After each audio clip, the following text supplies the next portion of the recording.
Antisémite notoire, Thierry Lhermitte s'infiltre sur un membre de sa famille. En décembre 2023, Thierry Lhermitte a participé au podcast Face à la juge Drouet. Il a ainsi répondu aux questions de David Barbet et Anne Drouet. Le comédien n'a pas hésité à dézinguer un membre de sa famille. En décembre 2023, c'est Thierry Lhermitte qui a accepté d'être jugé dans le bureau de la juge Anne Drouet et de son greffier David Barbet pour le podcast Face à la juge Drouet. Le comédien a été interrogé sur sa famille. Pour rappel, il est le petit-fils du neurologue et psychiatre Jean Lhermitte. Ce dernier a donné son nom à un terme médical appelé signe de Lhermitte.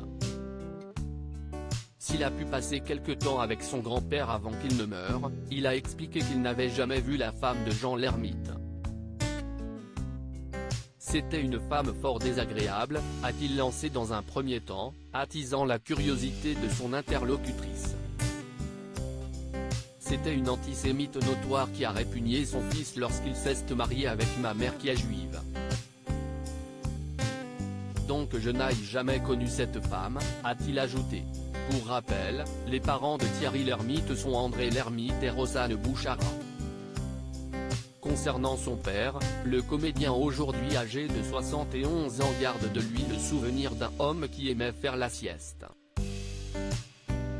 Il pouvait dormir chez lui mais aussi à son bureau.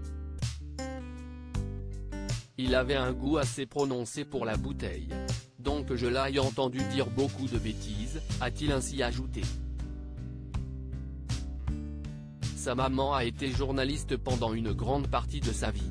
Ils sont restés ensemble pendant 16 ans avant de se séparer. Les parents de Thierry Lhermitte se sont séparés après 16 ans de vie de couple. Si son père s'est remarié, ça n'a pas été le cas de sa mère.